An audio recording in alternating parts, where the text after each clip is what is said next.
in the bigger equation of societal life. And therefore, and more bothersome to me is the observation that this appreciation is absent from the radar screen of the medical schools, the educational institutions, the policymakers, even society at large. And if you look at the curricula of all medical schools in this country, with the exception of one, that's the way a person who wants to be a doctor is shaped. And therefore, we ought not to be surprised why graduates of these schools leave the country.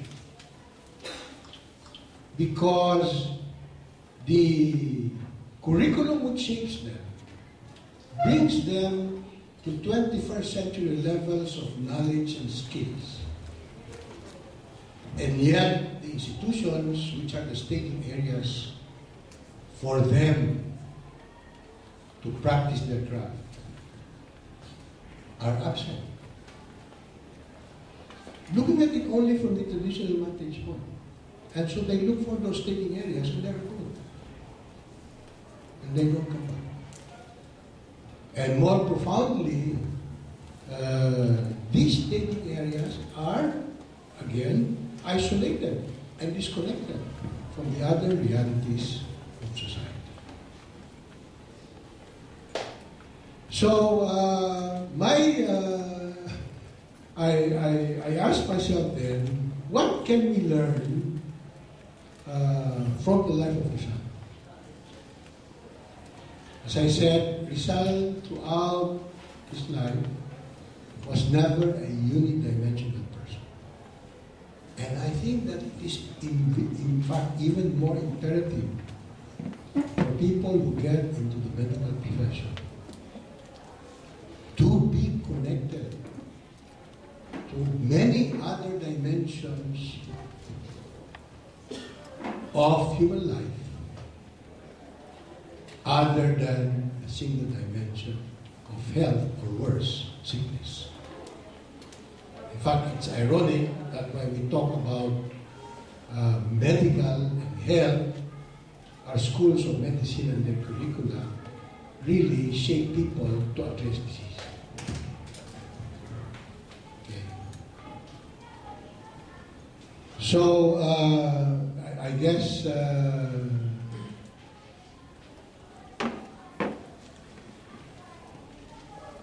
you can understand, you have some understanding as to what led to the creation of the school that Harvey has gotten himself into, and that I hope John will get himself into.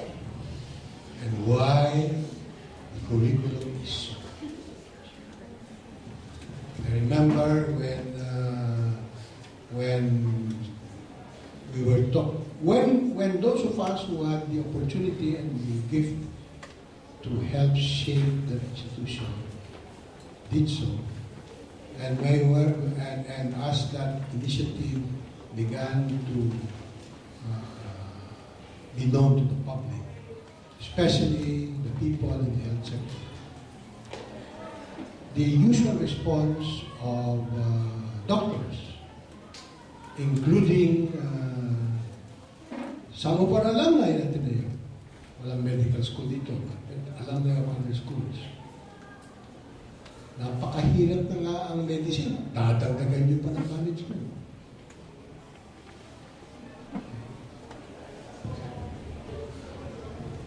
It's interesting that in the pioneer batch, there were some people who said, we want to become doctors, and we want to become doctors by entering only this school. Remember, we were delayed in opening the school. And the parents of some of those kids We're pushing them to go already to the traditional medical school, UST, UPH, and so on. But these guys said, for some reason, no, we want to become doctors, but we want to become doctors only by being students of ASMPH. And at that time, ASMPH was blue sky. It was a dream. It was a vision. But they stuck to their guns. Some of them stood up to their parents and said, yes, I want to become a doctor, but I want to become a doctor my way. My way seemed to be the ASMPH way. And for us, who had something to do with the crafting of the ASMPH dream, the question is, what got these kids to take that step? For those kids who came from this school, okay, it is what the Ateneo, I guess the Loyola schools, gave them as an understanding of mission. That the profession is simply a staging area. That what the profession gives them are simply tools. Okay. To pursue and move forward in this journey, the central spirit of which is the spirit of otherness. And the spirit of otherness requires that we have a profound understanding of people, and we cannot understand people only from one vantage point. The currency of the medical profession is the relationship that is established between the provider and the beneficiary. That is an issue or a value that is obviously absent the moment the seduction of technology kicks in.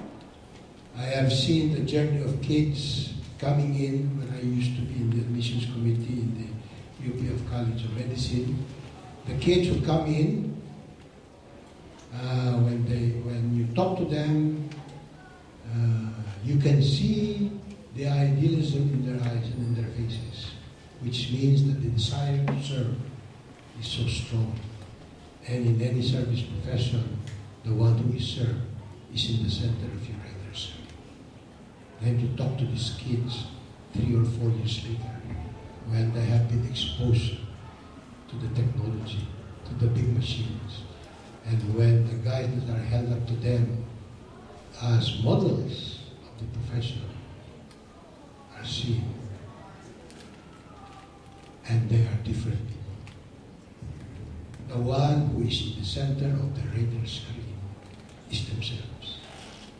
And the patient who is served is there so that I can rise to the expertise that I aspire. And in a setting of public institutions that serves people who are not in the money economy, who are there not by choice, but because they are poor. Let me use the vernacular kasi mas malakas ang kagat. Ginagamit lang natin ang mga pasyente para makaangat. We may not be aware of those dynamics, but they are there nevertheless, and they shape us. And when we practice, that orientation is given, and if we become fortunate to recognize that, it is much to make. And so, we need to shape the understanding and the orientation of those who wish doctors with the right spirit from the very beginning. That medicine, that the currency of the medical profession is the relationship you establish with that one that you serve. And the more you understand that human person, the better you understand the future. And we need to organize ourselves around that philosophy. And that is what gave birth to the school that we know as ASMPH. Finishing. I asked myself, as I looked at the life of Rizal and the man and his legacy, and asked myself, what is the similarity between Rizal as a doctor and Rizal? Different times, different circumstances, decades or centuries apart. Siyempre, mas angat tayo sa technology ngayon. Di ba? Siya, doon. But the meaning of the profession is the same. Service. The meaning of the profession, the spirit that should drive the profession is the same. Service to translate into reality an issue that defines the quality of life at the individual and communitary level. Service that bids you to throw the best of yourself. Service that should provoke you to challenge prevailing ways of doing, entrenched ways of organizing. Service that raises in your mind the necessity of challenging the establishment.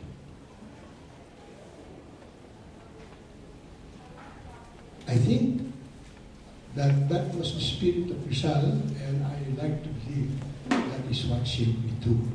And when I search for the answer to the question, the answer that comes back to me, we both went to the Ateneo. We both went to the Ateneo. The understanding of myself as a person, as a professional in this journey of life.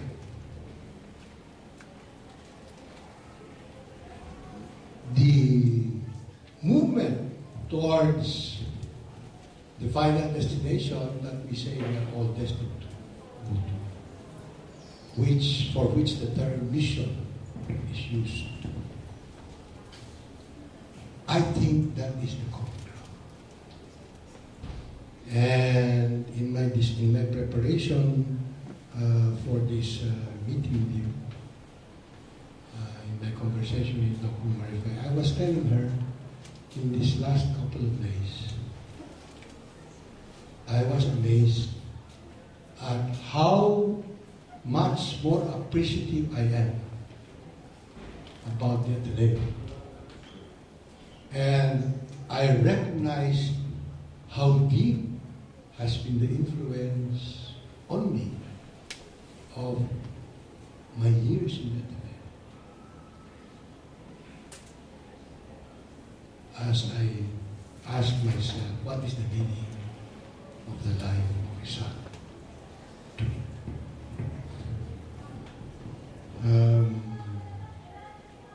I think that the spirit of service, the spirit of otherness,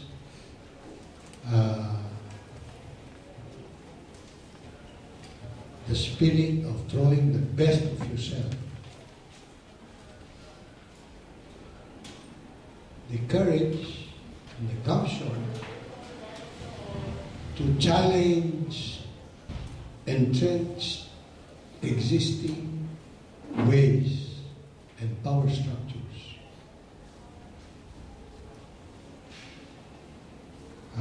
if need be, is something that I think I learned here in the Ateneo. I don't know much, I don't know anything really about Rizal's family background. But over time, I have learned that a person's learnings from school, as we know it formally, is not quite full until those learnings are complemented by the learnings from the school of hard knocks, which is the school of life. Okay. And that combination is what validates and verifies and reinforces and perhaps in some instances provides course correction. These are the thoughts that came to my mind as I was listening to Mike talk to us about the conversation between Rizal and other districts. Because in the end, we are answerable to our conscience. I began on the note of talking about Rizal's struggle, which you highlighted. And I will end on that note.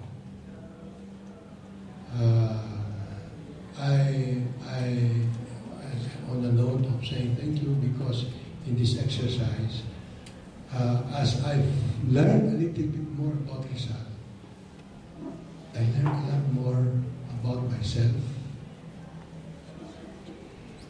as doctor and especially as Ateneo. Thank you.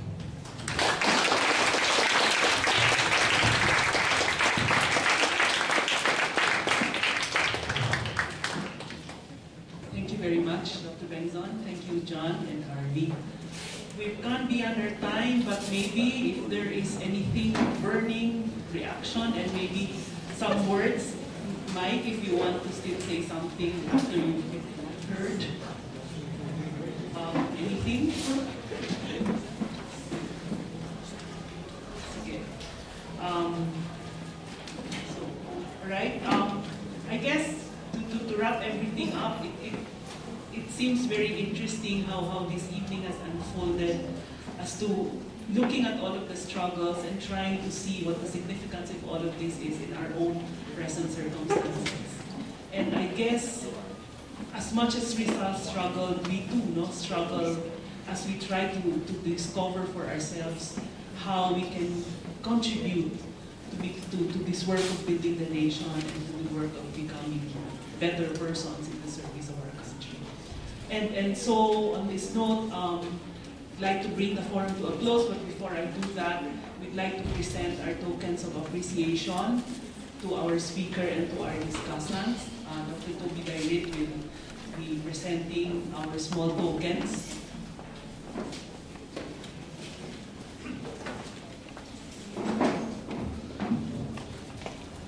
I'll call on our discussant and our first keynote speaker, Dr. Michael Tan. Thank you very much.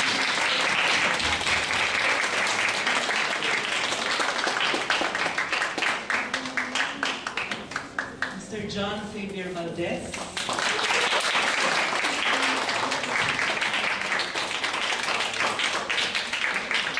Almost Dr. Harvey Joy Liwanag.